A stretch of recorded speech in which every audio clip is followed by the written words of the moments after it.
आले पाऊस आला. रेडी 1 2 3. नमस्कार बापू. नमस्कार. आता आपण प्रगतशील बागायतदार बापू मोरे यांच्या प्लॉटमध्ये आलेलो आहे. त्यांचा हा 8632 हा ऊसाचा प्लॉट आहे. आडसाली लागण केलेले आहे. तर आता बापूंकडून आपण जाणून घेऊया की नेटसरपची औषधं जी स्टिमरीज बाय 95 आणि NPK वापरलेलं आहे. तर बापू ही कधीची लागण आहे बापू? ते 9व्या एंडचे. 9व्या एंडचे, हां. म्हणजे 9वा एंड. आणि आता जर बघितलं तर आता 6वा महिना सुरू आहे.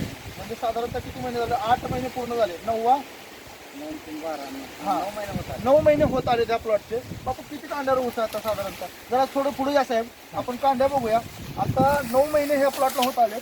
1 2 3 4 5 6 7 8 9 10 11 12 13 14 कांड्यावर ऊस आहे आता सध्या. 14 ते 15 कांड्यावर ऊस आपण कोपऱ्यामध्ये आहे. आणि कांडीची लांबी जर बघितली तर सगळी तिचीची एक तीच आहे. आणि ऊसाचं पानं वगैरे काय वाटतं बापू?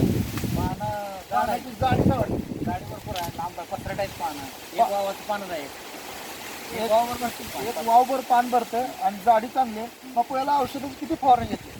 त्याला 2 फक्त फवारणी झाले की आणि NPKचा डोस 4 झाले.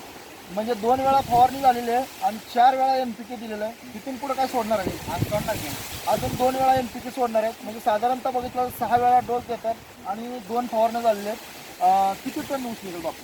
निघेल की 90च्या पुढं 90च्या लिटरी. एकरी 90 टन ऊस निघेल. म्हणजे आता इथं आमचे शिंदे साहेब पण आलेले आहेत. साहेब काय वाटतं प्लॉट बघितलं? एकच नंबर होत आहे. हां, चांगलं आहे. मग शेतकऱ्याने वापरलं पाहिजे. वापरलं पाहिजे. बरं, जैविक काळाची. जर कोणा शेतकऱ्याला बघायचं असेल तर इथं तुम्ही प्लॉट येऊन बघू शकताय. तर बापू धन्यवाद कंपनीला मुलाखत